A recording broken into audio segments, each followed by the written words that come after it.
Development नहीं हुई, ये आपको एक टाइम सांस लेने के लिए मौका मिला है। ऐसे जैसे वेंटिलेटर छोड़ देने के लिए लगा दिया गया है, और जो शाबाशी पहले ही कहते हैं वेंटिलेटर पे हैं, उसके बाद क्या होगा, आगे क्या करेंगे आप? ये अहम सवाल है, क्योंकि इमदाद से मईशतें नहीं चला। प्राइम मिनिस्टर साहब शहबाज शरीफ, मेरे ख्याल में ऑल दिस सब खत्म हो गया। अब वही नौबत आ गई है जो एक भिखारी जाके भीख मांगता है। जय हिंद दोस्तों, मैं महेंद्र शर्मा स्वागत करता हूं वन वर्ल्ड हिंदी में आपका। उम्मीद करता हूं आप खुश और स्वस्थ है। दोस्तों आइए दिखाते हैं पाक मीडिया की एक लेटेस्ट डिबेट, जिसमें कैसे डिस्कशन किया जा रहा है कि पाकिस्तान की जो फॉरेन पॉलिसी है वो तो बिल्कुल ध्वस्त हो चुकी है, तो दूसरी तरफ पाकिस्तान के कंगाली के इस हालात में कैसे IMF भी अब पाकिस्तान के मजे ले रहा है। आज ओरियो और हिलाली सीधा पाकिस्तान को कम से कम इस डिबेट में 10 से 15 बार भिखारी पाकिस्तान, कटोरा पाकिस्तान और भिखारी पाक PM के लफ्ज जैसे इस्तेमाल कर रहे हैं, तो वो किसी भी एक देश के लिए सबसे बड़ी विडंबना की बात होती है कि उसी देश के बुद्धिजीवी उस देश के प्रधानमंत्री को भिखारी या कुछ भी मीडिया में बैठ के बातें कर रहे हैं। तो कहीं ना कहीं इनका जो बौद्धिक स्तर है उसका भी सीधा दिखावा दिख रहा है। तो दूसरी तरफ कैसे पाकिस्तान की जनता, आज आवाम कैसे तिल के मर रही है और कैसे IMF की डीलें पाकिस्तान कर नहीं पा रहा है, तो इसी प्रकार की चर्चा इस डिबेट में की गई है। तो दोस्तों देखिए डिबेट और कमेंट में अपनी प्रतिक्रिया जरूर दें। लास्ट में आपसे रिक्वेस्ट करूंगा, चैनल पर नए हैं तो चैनल को सबसे पहले सब्सक्राइब करें, लाइक शेयर कमेंट जरूर करें। दोस्तों जय हिंद, वंदे मातरम, भारत माता की जय। दोस्तों अगले साल तो कशकोल नहीं जाएगा ना, या अगले साल अगर सैलाब आ जाए तो फिर लोग पैसे नहीं देंगे। अब आप पाकिस्तान की गवर्नमेंट ये दुआ करे कि हर रोज अल्लाह करे सैलाब आए और हम हर रोज आके भीख मांगे और हम हर रोज, तो आपकी इकोनॉमी जो है वो किसी तौर पर स्टेबल नहीं। तो वो ब्लूमबर्ग कह रहा है कि 2024 के अंदर ये जो सूरत हाल है वो इस वक्त जो है वो खासी हो गई, खराब हो गई है। उसमें ये कहते हैं the boost the number of 14.9 billion, 5 महीने के बाद आपको 14.9 बिलियन डॉलर की जरूरत पड़ेगी। तो आपने कोई काम की सूरत हाल जो है, आपने कोई इंडस्ट्रियल या एग्रीकल्चरल डेवलपमेंट नहीं हुई, ये आपको एक टाइम सांस लेने के लिए मौका मिला है। ऐसे जैसे वेंटिलेटर छोड़ देने के लिए लगा दिया गया है, और जो शाबाशी पहले ही कहते हैं वेंटिलेटर पे हैं, उसके बाद क्या होगा, आगे क्या करेंगे आप? ये अहम सवाल है, क्योंकि इमदाद से मईशतें नहीं चला करती। हिलाली साहब, आपको क्या लगता है जो मिल रहे हैं पैसे हमें वर्ल्ड बैंक से या एशिया बैंक से, वो एड है या फिर सॉफ्ट लोन? और अगर पाकिस्तान को जिनेवा कॉन्फ्रेंस में मतलूबा इमदाद मिल भी गई तो क्या यहाँ उसके दुरुस्त इस्तेमाल को यकीनी बनाया जा सकेगा? देखिए, पहली बात तो ये है कि मैं समझता हूँ ये ब्लूमबर्ग जो है वैसे मोस्टली एक्यूरेट है, मगर एम्फेसिस पे कुछ गलती है।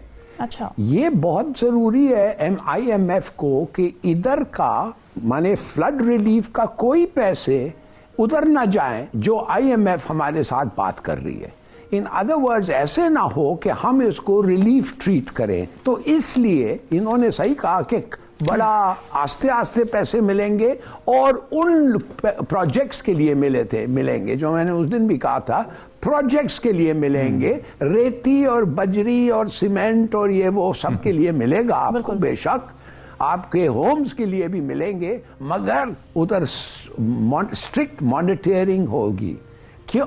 तो ये मैं जानना चाहता हूं कि जब इनको पता था कि वो 16 बिलियन जो रिक्वायरमेंट था, IMF अप्रूव्ड असेसमेंट था, और 8 बिलियन अब तक हो गया है, ये जाने की इनको क्या जरूरत थी? इसलिए कि अगर ये समझते हैं कि हेड्स ऑफ स्टेट और गवर्नमेंट आ रहे हैं, मैक्रोन के अलावा I don't think anybody else is coming. मेरे ख्याल में कोई खास कुछ मैंने किसी का नाम नहीं सुना है, नंबर 1। तो ये क्यों कह रहे हैं कि इनको जाके वो उनसे बात करेंगे, एज इफ जब उनका मुंह खुलेगा तो फिर वो पॉकेट्स भी खुलेंगे? I think that's nonsense. और दूसरी चीज ये है कि ये IMF से इसके बारे में ज्यादा नहीं पूछ सकते ऑन द स्पॉट, इसलिए कि IMF ने बता दिया है कि वो कितना है और वो कितना देंगे। मिलने गया शायद, मगर भाई ये भी कहते हैं कि नहीं ये पता क्या हुआ है, एक्चुअली ये IMF के निगोशिएशंस जो दार कंडक्ट कर रहा था वो दार के हाथ से निकल गए हैं, अब इनके हाथ में आ गए हैं। ये कह रहे हैं कि मैं डायरेक्टली निगोशिएशंस कंडक्ट करूंगा, because he has an inflated opinion about his powers of persuasion. तो मैं आपको ये सिर्फ कह रहा हूं कि ये भी नहीं हो सकता, इसलिए IMF ने कह दिया है कि बच्चू बात करने के पहले 4 चीजें हैं जो तुम्हें करना पड़ेगा, जो तुमने बार बार वादा किया है, जो बार बार तुमने अपना वादा तोड़ा है। Number 1, float your currency, float करें करेंसी मिस्टर ने। दूसरी बात यह है 40% इलेक्ट्रिसिटी चार्जेस को बढ़ा है। तीसरी बात यह है कम से कम 100% गैस प्राइसेस बढ़ा है। और अगर आपके टारगेट्स, रेवेन्यू टारगेट्स, वो आप नहीं मीट कर सके तो मेहरबानी से टैक्स लगाएं फ्यूल पे। ये आप इम्प्लीमेंट करके आए और फिर शायद मैं बैठ के आपके साथ एक चाय पी सकूंगी। ये जो एमडी है आईएमएफ का, तो मैं समझता हूं, और वो झूठ कहना पड़ा है इसको। नवाज शहबाज शरीफ ने कहा कि उसने मुझे फोन किया। उसने कहा मेरे को तो ख्वाब भी नहीं, ख्याल ही नहीं आया इसको। वो दूसरी बात उन्होंने कहा 2-3 दिन में टीम आ रहा है। जैसे इन्होंने कहा 1 महीने तक आपको शायद पैसे नहीं मिलेंगे, अब पैसे मिल जाएंगे, इसलिए कि आप एब्सोल्युटली बकरी हो गए हैं ना। ये जो बड़े बड़े बातें करता था दार, I will not go, who are they, I will not accept dictation and I don't care, सब चीज खत्म हो गया। देखिए ये अफसोस की बात है कि they don't even know how to bargain, how to conduct themselves. क्या कह सकते हैं आप मुझे बताएं। अफसोस आता है, शर्म आता है। अरे भाई अगर आपको नहीं आता है इसलिए कि आप लोकल रेडी वाला यूनियन के साथ अमूमन बात करते हैं, या अपने पॉलिटिशियंस आपकी जो जो लेवल है उनसे आप बात कर सकते हैं और इस किस्म के टैक्टिक्स चलते हैं। आपको क्या पता एट अ हायर लेवल क्या, तो leave it to your diplomats.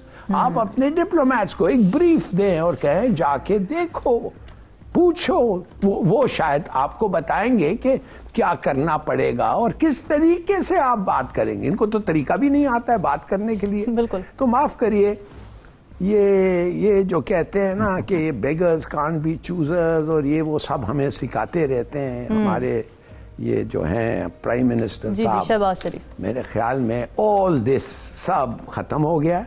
अब वही नौबत आ गई है जो एक भिखारी जाके भीख मांगता है। ठीक है। और अफसोस से कहना पड़ता है ये नौबत आ गई। बिल्कुल अफसोस की बात है। और ये सब आपको लगता है कि इसहाक डार साहब के हाथों से अब मामलात निकल गए। जिनेवा कॉन्फ्रेंस की साइडलाइन पर वज़ीर ख़ज़ाना इसहाक डार की IMF के हुकाम से मुलाकात भी हो रही है, तो क्या इसहाक डार IMF की वो बातें समझा सकेंगे जो अब तक नहीं समझा सके और जिसकी वजह से कर्जे की अगली किस्त फंसी हुई है? क्या इस मुलाकात के मुस्बत नताइज? देखिए IMF ने आपके जो 1.7 बिलियन जो रोके हुए हैं ना, वो जून से पहले, ये इससे कह रहे हैं कि जून से पहले वो रिलीज करेगा। अभी तो रिलीज करने का नहीं है कम से कम। और उसकी बात यह है कि अगर ये सारा कुछ IMF की बुनियाद के ऊपर, IMF की टिक्स बिजनेस हुआ है, तो आपको सबसे पहले ₹1 भी या $1 भी या €1 भी आने से पहले आपको IMF की कंडीशनैलिटीज पे अमल करना पड़ेगा। जो 3 कंडीशनैलिटी जो है हिलारी साहब ने कही है कि आपको गैस प्राइसेस बढ़ानी पड़ेगी, आपको सब्सिडीज खत्म कर। देखिए मसला ये, IMF आपको ये नहीं कहता गैस प्राइसेस बढ़ाओ, IMF आपको ये नहीं कहता कि ये करो। IMF कहता है अपनी प्लानिंग ठीक करो। अब आपको बताऊं कि अगर आपने पाकिस्तान में आज से 50 साल पहले, 15 साल पहले, 20 साल पहले आपने पाकिस्तान में सोलर पैनल पे गए होते, तो आप सोच नहीं सकते कि आप इस वक्त कितनी शानदार तरीके से चल रहे होते। आप कभी उस पर हाइड्रो पे गए। मैं आपको बताऊं, मेरा आज का जो बिजली का बिल है वो 0 आया, because I have a solar panel. ठीक, अगर आप छोटे छोटे पैनल्स भी अगर आप लगाए होते गांव के अंदर, इलाकों के अंदर, आपने उस पर इन्वेस्टमेंट की होती, आप ठीक होते। वो कहता है भाई मुझे तो ये है कि मुझे तुम पैसे इकट्ठे करके दो, तुम्हारे पास कितने पैसे हैं ताकि तुम बैंकों का लोन पे करो। जो हिलारी साहब ने बात की है वो बड़ी खौफनाक बात है कि इंटरनेशनल लेवल पे आप कितने ज़लील हुए हो कि आज जिस वक्त दुनिया की अखबारों के ऊपर खबर लगी हुई है कि IMF की जो हेड है MD Georgia spoke to PM Nawaz Pakistani on Pakistan's request। Exactly। और हमारे वज़ीर-ए-आज़म शहबाज शरीफ साहब जो हैं वो कहीं तेजी में बोल गए हैं, पता नहीं क्या हुआ है, कि उन्होंने कहा था कि जी हम ये कॉन्फ्रेंस बुलाने वाले हैं और उन्होंने उल्टा मार दिया। उसके बाद इसहाक डार साहब ने एक और जिसे कहते हैं अजीब दुर्फुंतनी छोड़ी कि हमारे पास $10 अरब। अब $10 अरब कहां से? 4-5 आप कहते हैं, 5 मेरा और आपका पैसा जमा हुआ तो जहां पर था, प्राइवेट मनी है। ठीक, उसका दुनिया मजाक उड़ाती है। वो कहती है भाई तुम किस किस्म के बंदे तुम्हें बिठाए हुए हैं, ये तुम्हारे फाइनेंशियल विजर्ड हैं, ये क्या है? तो असल मसला ये है कि वहां पर एक एड हो रही। अब असल मसला क्या है, हो क्या रहा है जिनेवा में हो रहा है साइड लाइंस पे इस वक्त एक पाकिस्तान से कमिटमेंट्स ली जा रही हैं कुछ चीजों के बारे में। अच्छा। और वो है पाकिस्तान का role versus China and Afghanistan and in favour of America. देखें, ये इतनी जो मेहरबानियां हो रही हैं ये ऐसे नहीं हो रही। ये जिस दिन बिलावल वहां से आया था ना लहराता हुआ कि हमें अमेरिका ने एग्री कर दिया कि हमें फंड रेजिंग करेंगे, अफगानिस्तान से उनको कोई लेना देना नहीं। वो कुछ वहाँ हंगामा होता है नहीं होता है, लेकिन होगा क्या कि अफगानिस्तान से जब जंग बिल्टअप होगी तो इस खित्ते के अंदर एक जो दहशतगर्दी की फिजा आएगी, ये जो सूरत हाल बनेगी, इस दहशतगर्दी की फिजा को डाइवर्ट किया जाएगा टुवर्ड्स उगर्स ऑफ चाइना। और ये उनका प्लान आज का नहीं कई सालों का चला आ रहा है। मैं आपको एक बात बताऊं, बार बार अमेरिकन एम्बेसीज जो थी हमें लिखा करती थी ये आप इस पे नहीं बोलते, वो नहीं बोलते। मैं टर्की गया, टर्की में उन्होंने इकट्ठा कर दिया कि ये उगर वहां से आए हैं चाइना से, और ये देखें इन कितनी बुरी हालत है। मैंने कहा तुम्हें कमाल की बात है, तुम पाकिस्तान तुम्हारे क्रॉस करके आ सकते हो, तुम वहां नहीं आते, तुम उड़ के तुर्की पहुंच गए हो। तुम्हें एक और को मुल्क नजर नहीं आया, तुम्हें तुर्कमानिस्तान नजर नहीं आया, तुम्हें। असल मसला ये हुआ है नवाज शरीफ क्यों वहां पहुंचा, मरियम नवाज क्यों वहां पहुंची है, ये पॉलिटिकल लीडरशिप क्यों? एक भी फाइनेंशियल लीडरशिप नहीं। 60 साफी लेके गए हैं आप, 60 साफी। हमें तो अल्लाह का शुक्र आज तक कोई कभी किसी प्राइम मिनिस्टर ने नहीं ले गया, ना लाली साहब कभी गए होंगे किसी के साथ वैसियत एक्सपर्ट कभी नहीं गए होंगे, उन मर्जी के वो साफी ले गए। ये क्या करने गए हैं? और दुनिया पूरी की खबरों में है कि समथिंग इज हैपनिंग जो कॉरिडोर्स के अंदर, उसके अंदर वो है असल चीज, और वो कुछ दिनों में खुल के सामने